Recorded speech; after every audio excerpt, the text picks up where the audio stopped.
If you are watching this now, you are catching the replay. This is my Facebook Live that I'm doing for, I'm going to add it in the comments here.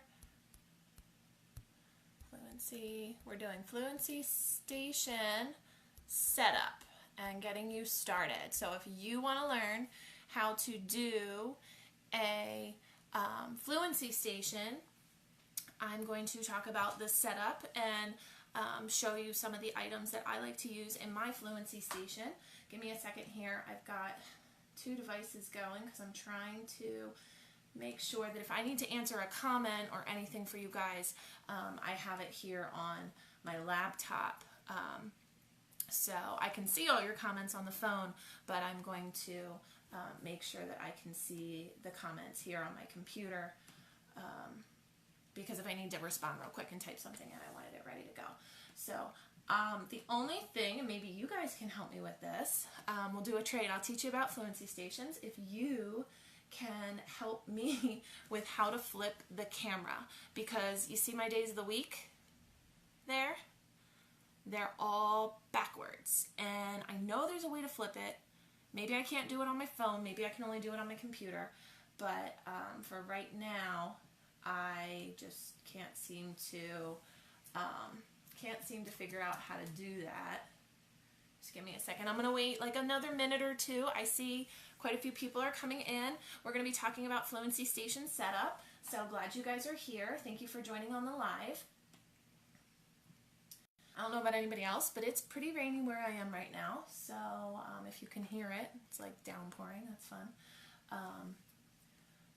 Alright, give me a few seconds. I'm trying to I can't figure out how to get this flipped, so you guys are just going to have to hang along with me with everything being backwards.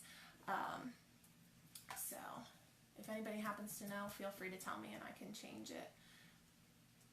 I've only done Facebook Lives, I want to say twice ever, so I've done some Instagram Lives and things like that, but this is my first Facebook. Alright, so let me just make sure I can see the comments here on my laptop so that I can answer them for you guys if I think we're good there. Thank you guys for waiting.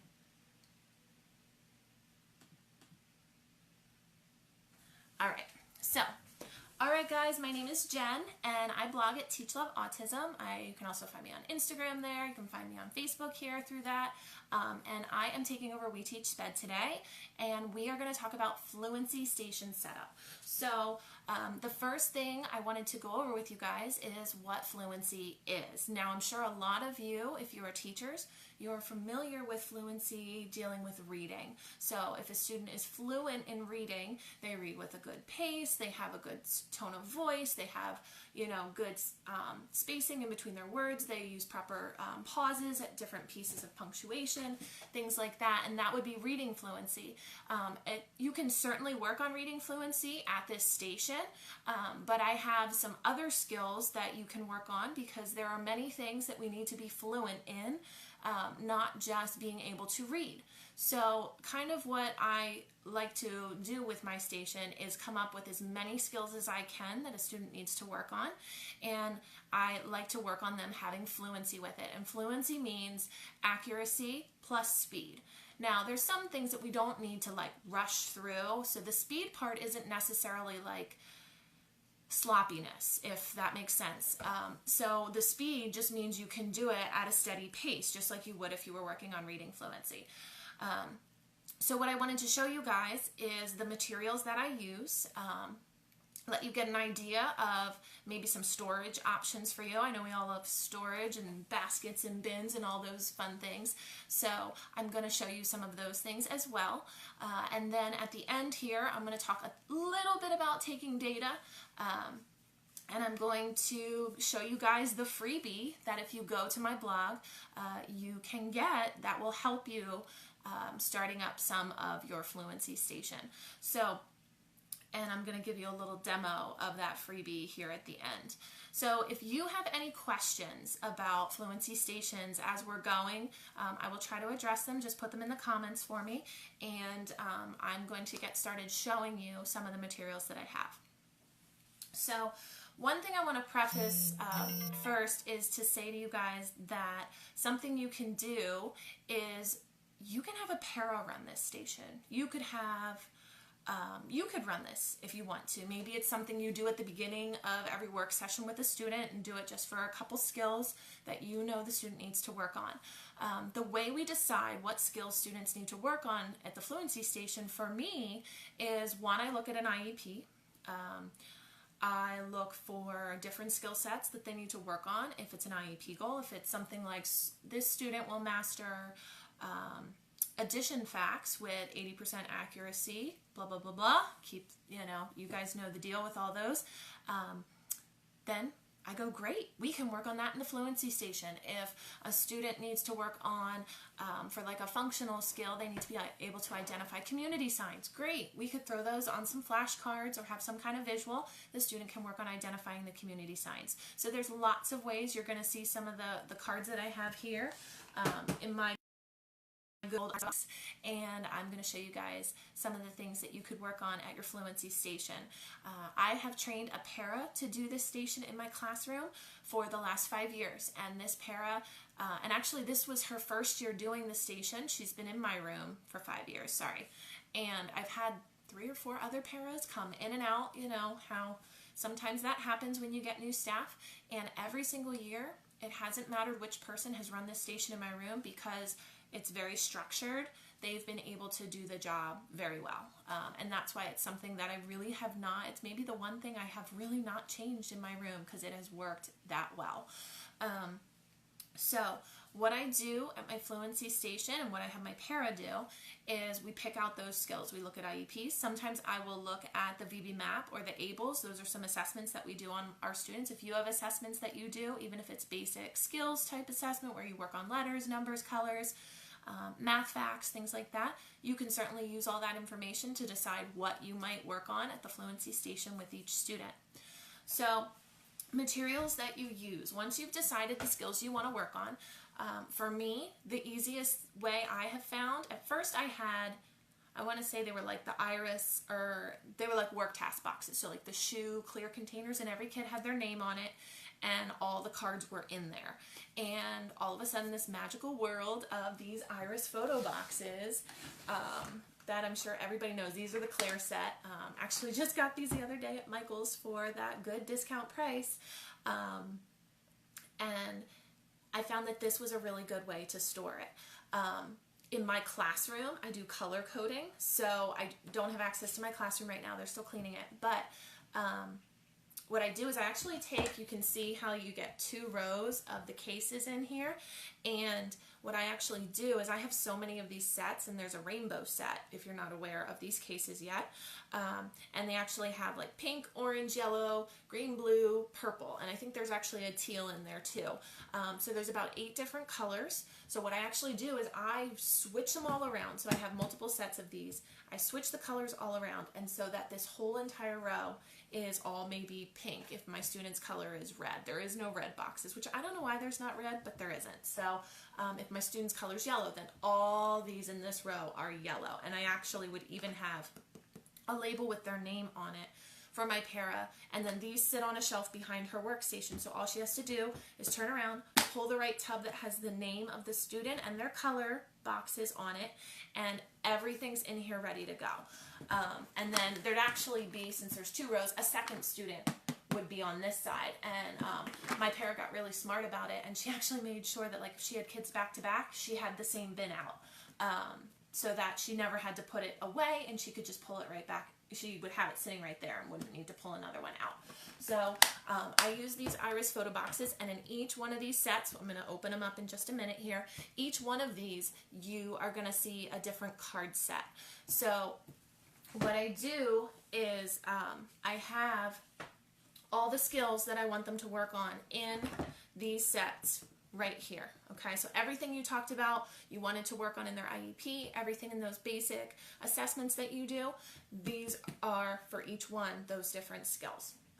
So what my para would do then is she would open up the bin, obviously, and on the top, now I don't have it on this set because this is brand new, but actually right on the top here, I would put a dot of Velcro on each of these. You will see a picture of this if you go and read my blog. Hi, Erin. And you will see a piece of Velcro on the top. If you go to my blog, there's a picture of this, and I actually have just a little label, and it says start here. So what that is that pretty much just like a visual cue for my para or for anybody working at that station. So if the dot is here on the third box, she knows that that's where she left off the last day. And so all these would have Velcro dots all the way around, so she would rotate using the bins so that there isn't like one that always gets done. And some of this will go in with the accountability of you checking your data sheets to make sure that the para is not just skipping around and doing the ones that maybe are more fun or easier.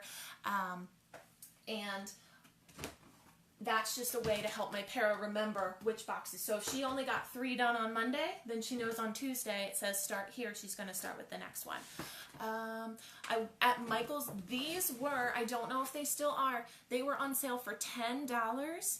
And with a teacher discount, my lady at Michael's was not very nice to me. She wouldn't give me my teacher discount. But, so I got mine for $10, but they were doing a deal with a teacher discount in some areas for, I think, $8 or $8.50. Regularly, these are $40. I never buy them when they're full price. They go on sale all the time, every couple times a year they go on sale. So I would suggest never buying them full price if you don't have to, if you can wait and just use some other kind of container until these go on sale again and then grab them. And like I said, for Fluency Station, I definitely like the colored ones because I can color code. I can pull all the pinks and put them in that spot for that student. For right now, I only have the clears because I'm home for the summer. So like I said, we have the Velcro on the top to help my para know which one to start with.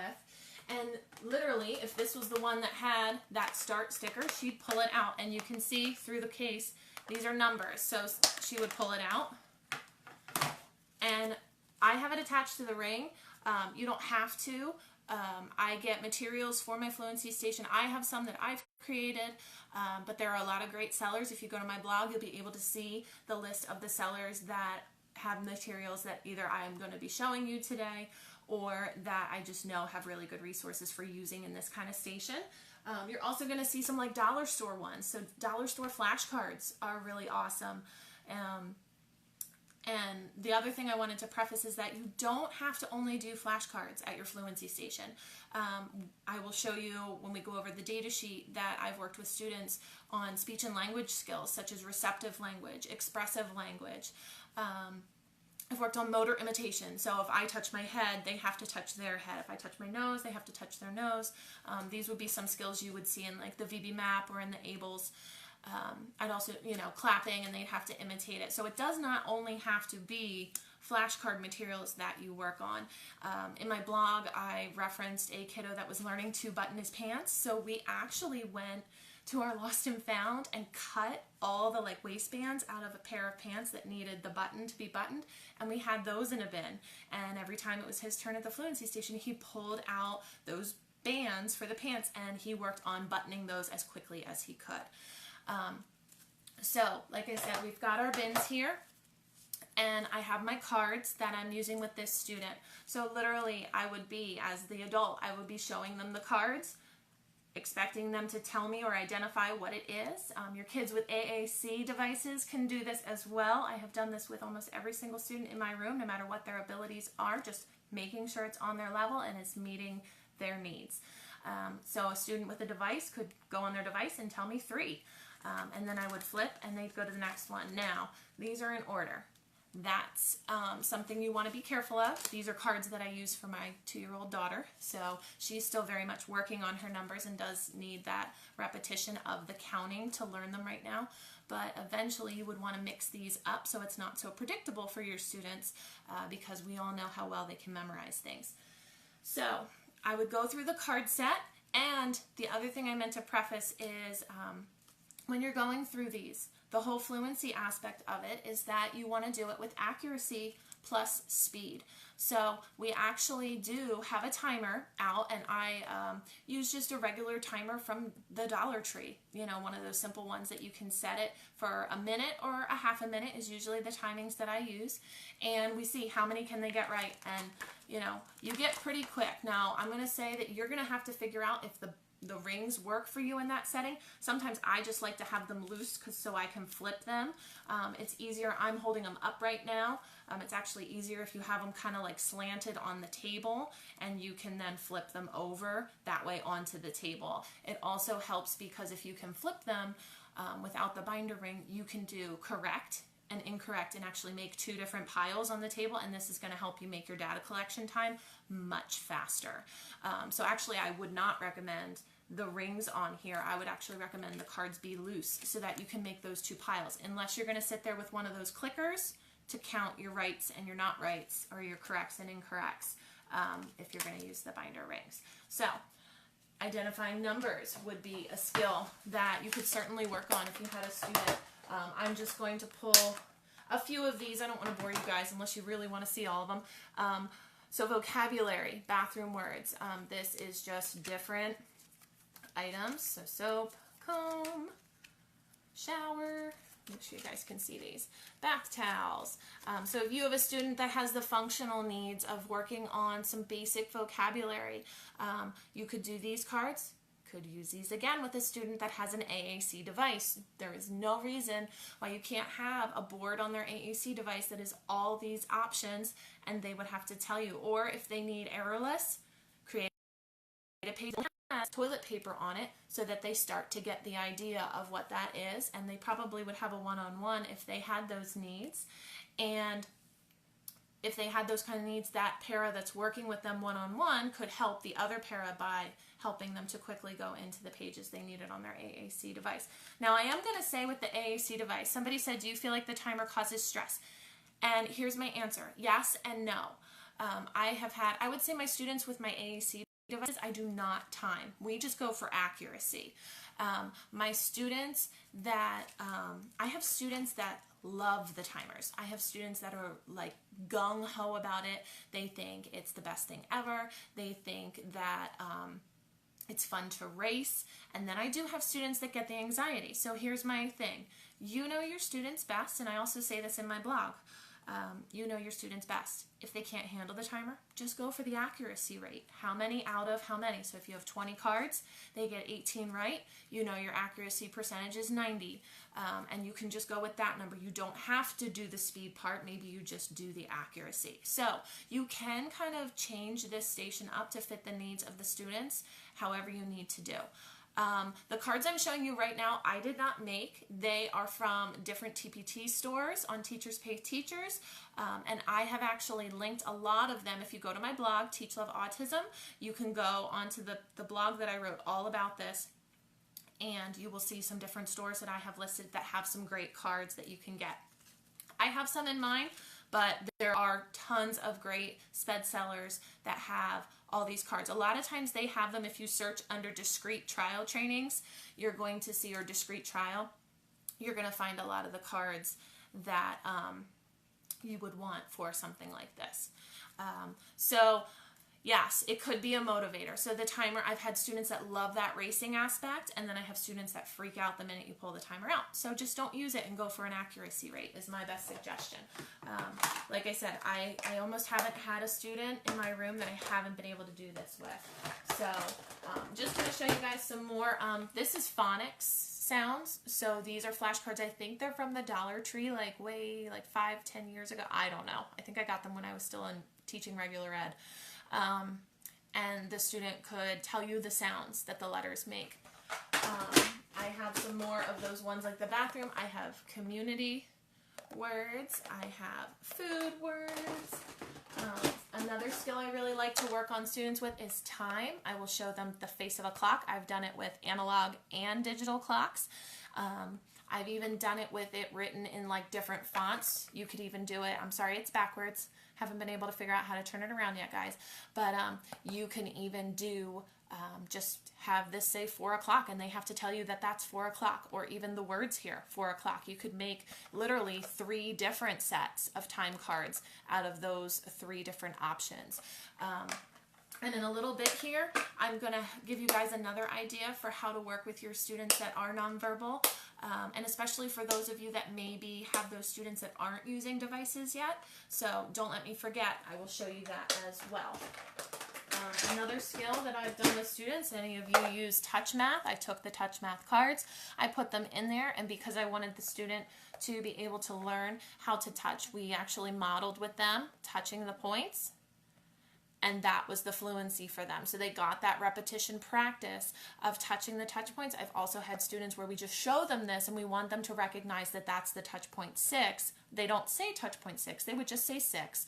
But just like they would read a math problem where they would say 6 plus 2 equals, and they'd figure it out, we would use those. So I have 3D figures. And I like to keep my cards very plain and simple because I feel like it gets super distracting if you've got too much. These are, if you like to work on sight words, sorry they're going to be backwards, but these would be Dolch sight words. And you could see I can flip, since these don't have the ring, I can flip through these pretty quickly, and I can also put them down into different piles depending on if they're correct or incorrect. So Dolch words, Fry words, any sight words, whatever your school's curriculum is. I know there's a lot of different ones out there. So whatever the sight words are that your class is working on, you can incorporate this. This would be a great way even to have a para pull a kid in an inclusion and do some of these bins based off of the material that they need to be doing in their class. If they need to do the sight words from the reading curriculum as part of their inclusion, do it in the inclusion class, but have the para work with the student. Just your good old letters, so lowercase. I've got shapes, more shapes. I've got uppercase letters. Now the good thing with letters is you can do saying the name. You can also work on the sounds. So that's something else you can do. A higher level skill, these would be from my store. These are my money matching task cards. So it says you have $8, what can you buy? And there's 2 items. There's a pizza and a popcorn, and you have to determine which amount you can buy. I've had students touch the item. I've had students actually say pizza if they have that vocabulary. So lots of different ways you can use these. Now, I did mention that I was going to have a way to show you guys, let me just preface, like, that's just some of the skills. Just think of the skills that your kids need to work on in your class, or at home if you're a homeschooling parent, or and you can probably figure out a way to do it as a fluency station. And you can certainly feel free to get a hold of me if you're like, hey, I need to work on this, this, and this with this student. What's an idea for how to incorporate fluency with them? I did want to show you, let me pull a set in, we'll go with the, what I want to do is show you guys a receptive activity, but I didn't want to have to show you, we'll go with shapes because I didn't want to show you anything that's backwards. So actually for showing a student that is working on receptive skills, that means receptive would mean that they are taking in what you are saying and trying to understand it. So if I say to you stand up, you understand that I say stand up, so you stand up. I might say touch nose. So I wouldn't model it, I would just say it, and I would expect that student to understand receptively that I want them to touch their nose, and they would go like this. Okay, so that's just some different ways with motor imitation you can do receptive language.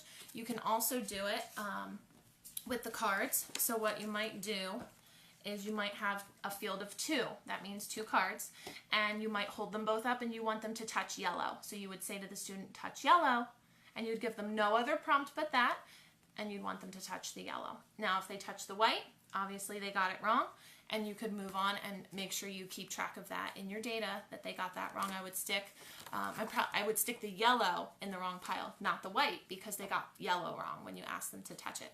So there is a little bit of, like, my best suggestion for training a para with this is I've modeled this a ton. So exactly what I'm modeling for you guys, I would also do for my parents. I mean, actually, if you really wanted to, you could show them this video. I'm probably going to save it, if I can, onto my page so that you guys can reference it if you need to. The other thing you can do is if you go on my blog, there are other teacher bloggers, special education teachers that have also discussed using fluency stations, and you can check some of their blogs. They also have some videos that you can go on and look at that also show some demonstrations of how to do this. So just real quick again, the receptive. So if I had these three colors, now I would probably lay these on the table in front of the student. I wouldn't hold them up, but for the sake of the video, the way we have it, I'm going to hold it up.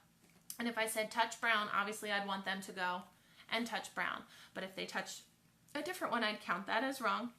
And I'd add the brown to my wrong pile, so that means they don't know brown. And then I might throw another color up, and I would say touch black.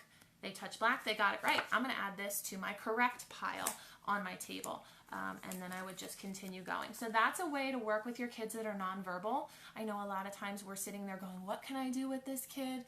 I know that they have this information in their brain. I know that they know what they're doing. And this is what you can do. So working on those receptive skills, you also can do this with AAC devices as well. So just wanted to show you guys that our little verbal guys can do work too. So you can certainly take any of the skills that I do in those bins and do it receptively, laying the cards out on the table and asking them to find the item or hand it to you. If a student struggles with tapping, I've even had a student like pick up the card off the table and hand it to me so I can verify, because I've had students that would, so if I had these two colors here and I said touch black, they'd go, well, does that really mean they know black? No, not if they're touching both of them. So obviously if they don't know that this is black, if this one's black, and they're touching both, that's not a right answer. You only want them to touch black. So that means you need to correct that still. So that would go in the uncorrect pile. So making sure that the student actually is giving you the right answer and is confident about that answer is something that you want to make sure you do. The other thing is that you want to, that would be why you would want to make sure they hand it over to you as opposed to tapping it. Some kids can tap it and give you the right answer and you know that they know what they're doing. Other students, you're going to maybe want them to hand it over. Okay? So now the next thing I wanted to show you guys is about taking data. So what I have done is I have actually created a resource that, and there are tons out there. I mean, and if you want to make your own data sheets, you go for it. But there are a lot of people don't know where to start, and I feel like this is where this whole blog came from. I had done like a very short post on this about a way to implement using your paras for instructional areas in your room, and I mentioned I do this, and people are like, I want to know more. So what I did is I created some data sheets, and I wanted to show you guys, I'm going to have to flip the camera and point you guys down on the desk that this is sitting on to be able to show you. So I'm going to go away, but then you're going to see the pages of the data sheets that I have made. So give me one sec to turn you down. Thank you guys for sticking with me. I know that this is a lot of information, but this is the perfect time of year. Let me make sure I've got you low enough. This is the perfect time of year for, this also means I might not see your comments for a little bit because my phone is, you know what, give me a second. If you guys hang on for this ride, I will turn this around so I can still see your comments while I'm working above. Don't mind my ceiling or me for a second. I'm going to flip the camera. All right, there we go. Telling you guys, I'm figuring out this technology, and I want to make sure the lighting's good. Okay, so what I have for you guys is Fluency data sheets. Let me bring you guys up a little bit so you can see it better. There we go. All right. So Fluency data sheets, and I'm going to tell you right now, This is a freebie in my store. It's also linked in my blog post. Can I put the link for my blog post for paras working in? I can put the link to my blog. I don't know. I can do that right now. Give me 1 second. I'm typing it in. And let's see what that does. If that sends at least that would be my blog. I might be able to try and get that into you. I don't know the exact link for that. But this is the freebie that I have in my store right now. You can also get it if you go into my blog post, and it's Fluency Data Sheets. So what the first thing is that you get with this is, I'm sure we all are like, okay, I don't know where to start with a student. Okay, I can do the specific blog post. You know what? If you could send me a DM, I will make sure I get back to you on that. All right, so this would be an example of a skills sheet if you didn't know what to do with a student. I was talking about you could do different assessments, you could use the IEP, but I know sometimes we don't know where to start. So I just listed some general topics or skills that maybe you might work on with students depending on their ages. And this might help you to figure out what skills you might want to start assessing them on if you don't know where to go. So I would simply go through all of these different things. I would make sure I had either flashcards with these items on them or some kind of a material that you could actually assess the students. And you might even want like a kind of left space here next to a lot of them so that if you wanted to put, if you were working on it receptively or if you were working on it expressively, meaning you asked the student to say it, or if you were working on identification, you could do that as well. I even put, for the sight words, I left it blank. So if you wanted to put first grade Dolch or fry words, or if you have a certain unit, you could put that in as well. And then I have a lot of space for time and money because I know some of us work on names of coins, value of coins, and so what I would do is say I wanted to work on uppercase letter identification. I would put the date that I've assessed it with the student, the score that they got. So out of 26 letters, maybe they got 20 right. And that's all I would do with this page. And then once I've assessed all the skills that I wanted to with that student, I could look at the data and see maybe which of those skills I felt like were the ones that I wanted to work on with that student for this station. And then if the student ever masters a skill, you'll see in some of my data sheets that there's going to be a mastery criteria that you're going to have to determine. Then you can decide from this list, you can go back and go, oh, those are some of the things I want to work on. I forgot. We did number identification from 0 to 10. Now we're going to go from 0 to 20. And then you can even write in the mastery date and the score that the student had. And this is something that's really good to take with you to IEP meetings if you need something that just shows where they started and where they ended on some skills. So I have that one, and then this is a second one that I made of some other skills. So I have the motor imitation we talked about, labeling items, receptive skills that we talked about, expressive, and I left all these with a blank spot so you could be more specific about them.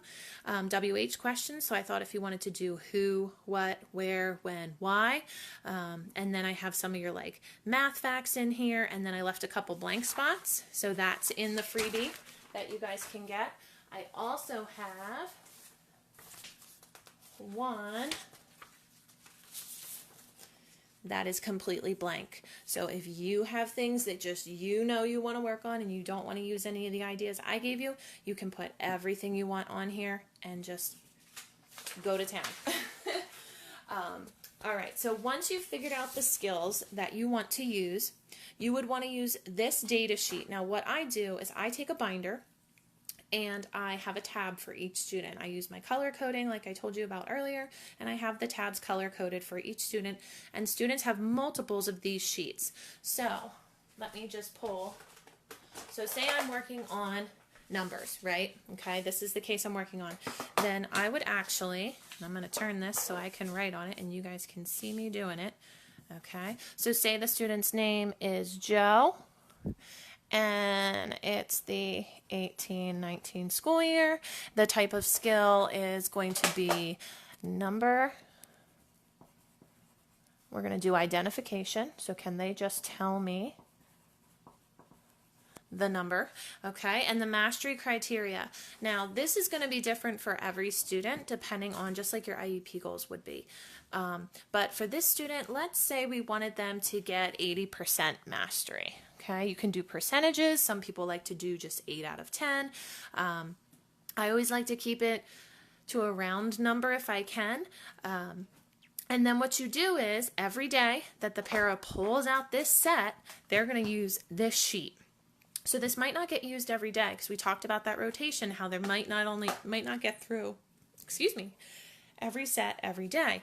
But what I would do is after I assess the student using these cards, I would then have my para, and I'd show them how to do this, to put in the data. So let's say today is 7:21, the timing length. So I had this student go through these cards in 30 seconds. So I'm going to write the length because that does make a difference. You want to stick to the same time. I might even write that in my mastery criteria. So then when the para pulls this page out, before they even work with the student with this case, they know that they're going to set that timer at 30 seconds. The number correct. So let's say they got 8 correct, and the total cards they got through was 10. And so they did get that accuracy rate of 80%, or it depends. It just depends how you like your data done, or if you want it to be an 8 out of 10. Now let's say the next day you got to this one again. Some of this is repetitive, but that's okay. And say you only got 4 out of 10 right. You went through 10 cards and only 4 of them were right, and that's 40%.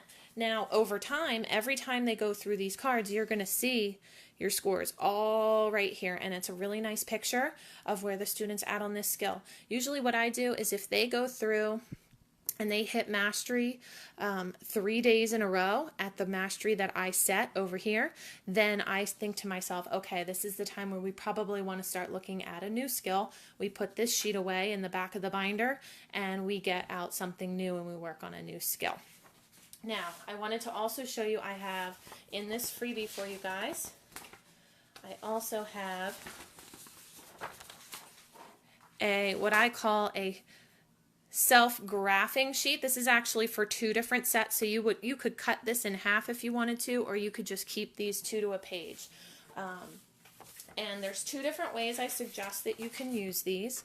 All right, I'm going to show you this one I already have filled out, so I think that'll be helpful to you. So let's pretend I'm going to put number identification on this one, and let's pretend this was letter identification. So these were for 2 different skills. I would not use 2 of these for the same skill. Each graph is for a different one. So you can do it as this bottom one you can see is a bar graph. So if I pull this up just a tad bit closer for you guys, you can see here that there's all the dates. I wrote the dates in, and then I actually wrote the score in. This is kind of me just playing it safe, because what if somebody didn't color in the block just right? You wouldn't want to kind of miss that. So I make them all write in the score and color. And if you have a student that likes to do this, some kids, like I said, enjoy that like competitive side of doing this station, you could have the student color this in. I know people have done that, kind of like a self-assessment type of thing. And basically what you see is they got 2 out of 10, so it's colored to the line where 20 is. Okay, this is 4 out of 10, so it's colored to the line where 40 is. So you can use this as a bar graph. The other way you can use this, let me get a second to figure out this angle here. There we go.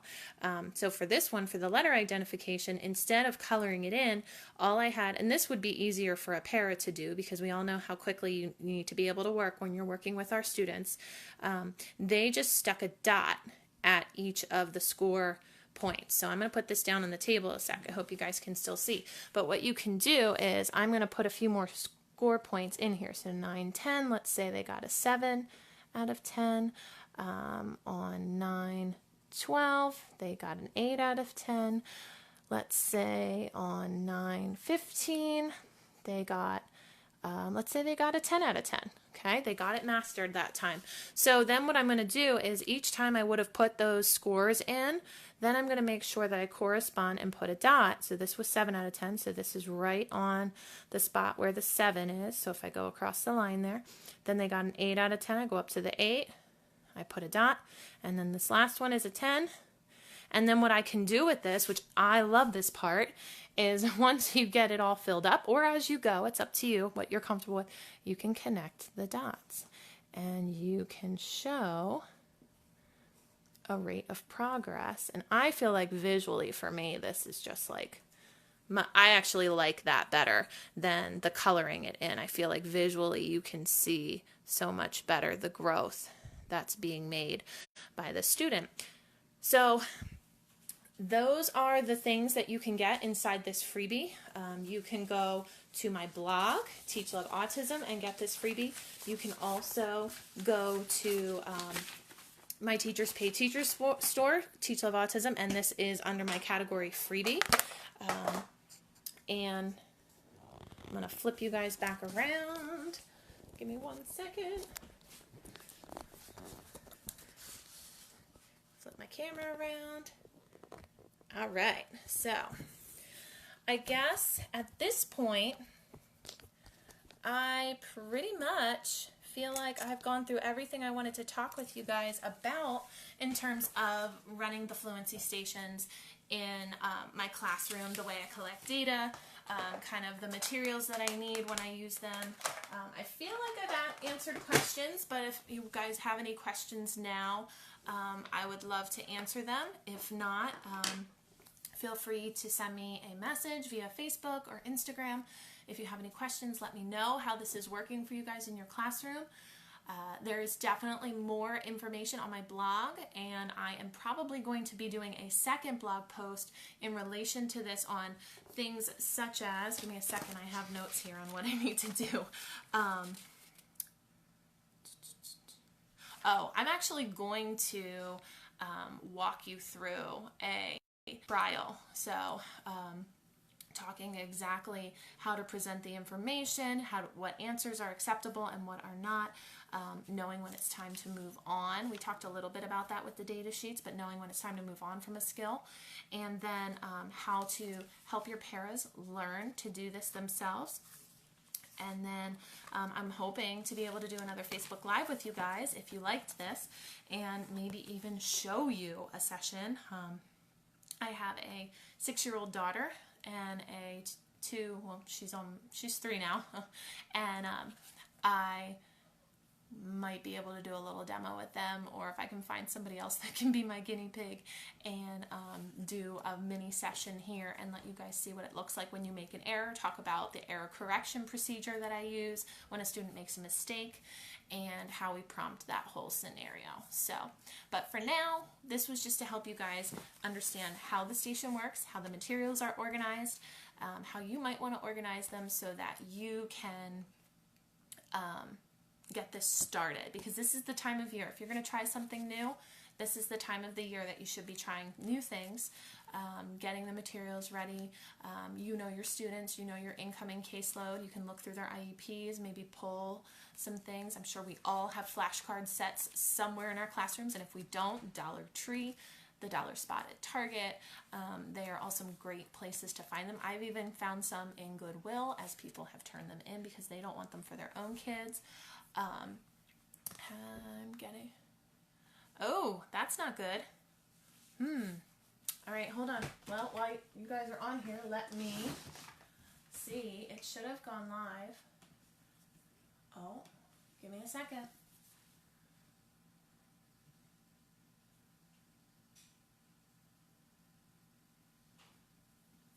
I'm going to look right now. I know I was editing it earlier. What grades do I work with? I work with 7th and 8th grade autistic support students, sometimes 9th graders if they stay with me for another year, but I have experience working in, I was a first grade regular ed teacher. I taught pre-K for a few years in regular ed, and I've also taught alternative education with 6th through 12th grade students.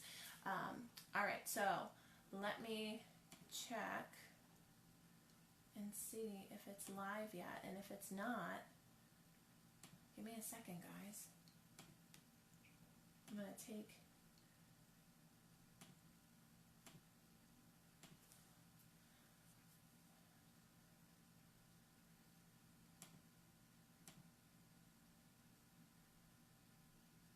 let's see. I'm so sorry if you guys were trying to find the blog post. All right, it looks like it's up now. Let me see.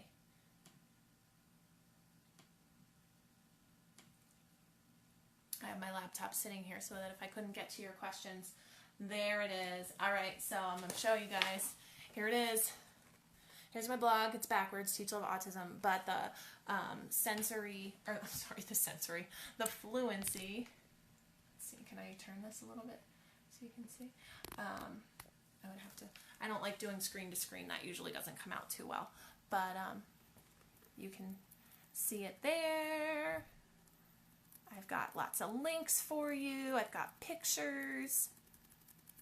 Okay, you guys can go check it out. That would be teachloveautism.com. I referenced some of the assessments I use to figure out what skills to teach. There it is right there. That is the actual setup that I use with my iris boxes. There's the Velcro dots on the boxes for where my para starts to work. And that would be data sheets, which you guys already got to see. Yay, it's working, awesome. And there's the link. So right there on the blog, you guys saw it. You were the first ones to see it as it went live. I am so sorry it wasn't live earlier, but that's where you can get your data sheets. If not, you can also go to my Teachers Pay Teacher store. They are a freebie in there. And I might even link a post on the We Teach Sped page before my night's over. But if you guys don't have any more questions, I know I was talking about what age students I work with, so I'm sure some of you are like, well, she works with middle school students. My students, for the most part, that I've had over the last 5 years, range in age, like cognitive levels of 18 months to about 1st or 2nd grade. So although they are in middle school, for the most part, I am working with kids in the early childhood cognitive ability range.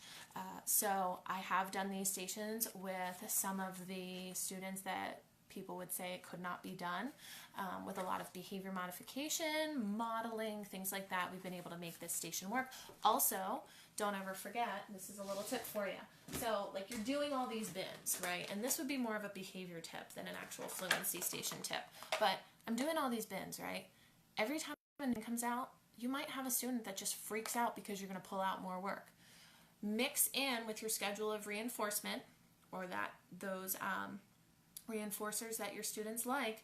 Do a box, then they get out the Play-Doh they like, or do a box and then they get some edible reinforcement. Do a box, they get the toys that they like for a few minutes. That also gives your para that time to write down their data.